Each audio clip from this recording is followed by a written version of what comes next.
Your life is an expression of your programs because 95% of your life comes from the subconscious. What would happen if your subconscious programs matched the wishes, desires, and aspirations you hold in your conscious mind? Twice a day, your brain is prepared to download information, and this is where you can reprogram your subconscious mind. The conscious mind, being creative, can learn from reading a self-help book, going to a lecture, watching a movie. The conscious mind can learn from something as simple as, aha, I just figured it out. So the conscious creative mind has many different ways of downloading information. But the two minds are not connected in the sense that if the conscious mind learns something, does it mean that the subconscious mind has learned this as well? And the answer is absolutely not.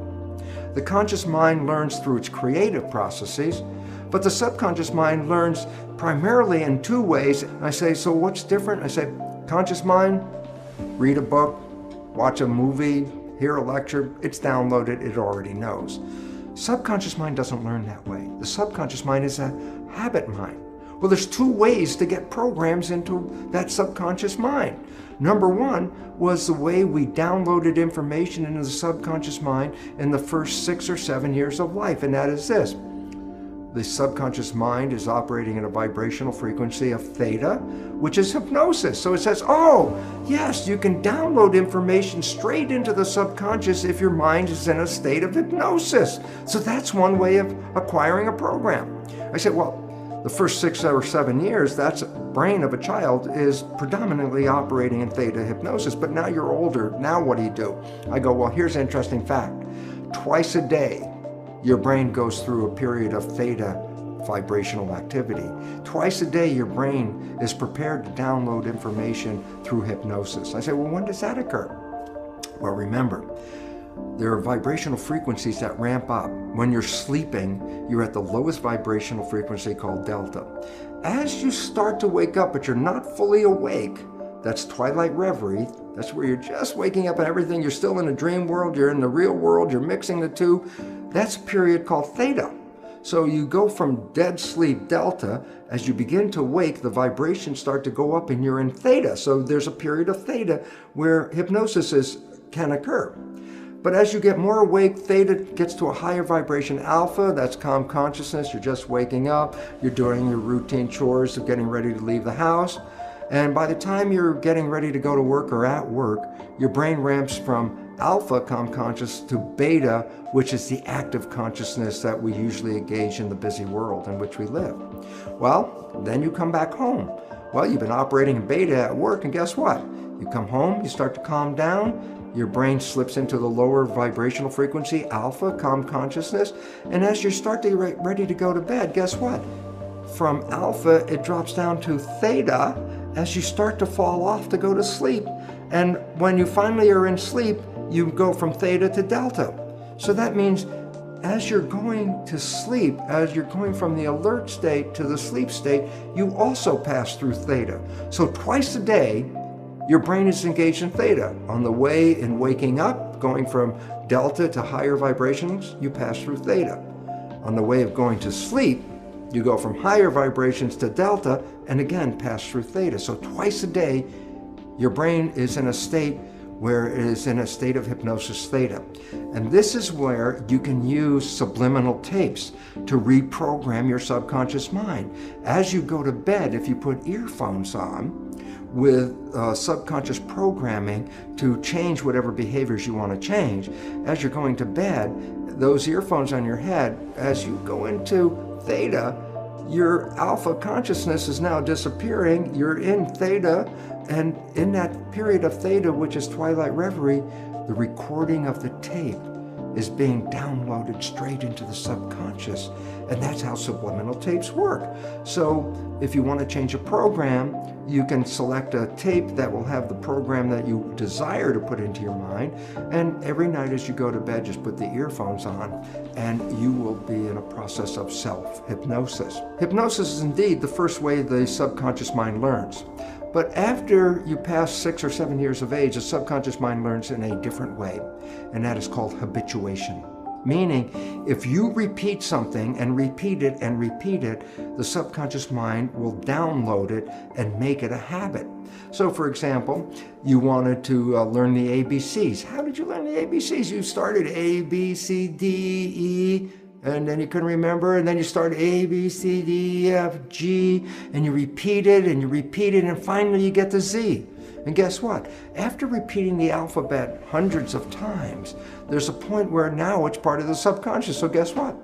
It's now downloaded in your mind. If I ask you to give me the sequence of the alphabet, you can simply rattle off unconsciously A through Z without even thinking about it. Why? You created a habit that downloaded the alphabet. So, after you're 6 or 7, and you want to change programming your life, a way of doing it is the conventional way, is creating a habit, repeating something on almost a religious level. Let me just make it clear. A sticky note on the refrigerator is not a habit. A sticky note on the refrigerator is more or less a wish. Every time you look at it, I wish that would be true, but that's not a habit. A habit means you have to do something and repeat it and repeat it and repeat it. That's the way you learn everything after you're 7, and that's how you learn how to drive a car, for example, or the work that you do, or whatever activities you get involved with. When you repeat them, they become habits in the subconscious mind. But now comes a very important issue. What are the programs you have to change in your subconscious mind? Especially important is the fact that most of these programs were introduced into you even during the last stage of pregnancy, the last trimester, in the first 6 or 7 years of your life. So I say to you, well, tell me about the programs that you learned when you were 1 year old. Tell me about the programs you learned when you were 2 years old. And you go, I don't know, I wasn't consciously aware of those things. I go, yeah, because consciousness started more around 6 or so. So I say, well, how do you know then the programs that you have? Here's the fun part of the whole thing. Science has revealed that we operate our lives 5% of the time from the conscious mind, and 95% of the time our behaviors are controlled by the programs in the subconscious mind. What does it mean? It's simple. Your life is essentially a printout of your subconscious programs. That's what you're operating 95% of the time. So you want to know what the programs are? It's very simple. Look at your life. The things that work for you and that come to you, and the things that you want, come to you because you have programs in the subconscious that encourage their being there. But anything you struggle with, anything you have to work hard at, anything you put an effort into, you're doing that because you're trying to overcome a program of limitation that is preventing you from going there. So all you have to do is look at your life and say, hey, what works for me works because I already have programs to support that.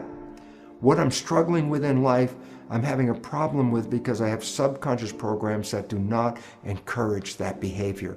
So right away you automatically know, what behaviors do you want to change? They're the ones that you have difficulty with. Okay, how do you change them?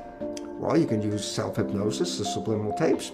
You could change them by creating new behavioral habits that you repeat every day religiously, changing the old behavior and rewriting it live every time, saying, no, don't do it that way. No, don't do it that way. Talking to yourself and saying, that's not what I want. This is what I want. And you constantly repeat this to yourself. Guess what? Habit will inevitably change that program and put it into the new program. So now we're down to a very fundamental understanding of life. And that fundamental understanding of life is this. Your life is an expression of your programs, because 95% of your life comes from the subconscious. That if you want to change your life, you could do either of two things: stay in the conscious mind, be mindful, or 2, rewrite the programs in your subconscious mind. Think about this. How many of us talk to ourselves and say, oh, come on, Bruce, don't do that. That's such a stupid thing. And I'm talking to myself to try to change a behavior. And it's very frustrating because the more I talk at myself, the less the behavior is changing. And the more I talk, the more angry I get with myself because I'm not listening to my own suggestions. And then I ask people to stop for a moment. I say, you're talking to yourself. Who are you talking to? And you say, well, I'm talking to my subconscious mind. I go, well, there's the problem. The subconscious mind is like a tape recorder. There's nobody in there. So all of that effort to try to change the subconscious mind by talking to it is a waste of time for a very simple reason. There's nobody in there to respond to your new wishes and your new desires. You actually have to engage hypnosis, habituation, What is the consequence of rewriting it? And simple answer is this. What would be the consequence if your subconscious programs matched the wishes, desires, and aspirations you hold in your conscious mind? Thank God we can reprogram the subconscious mind.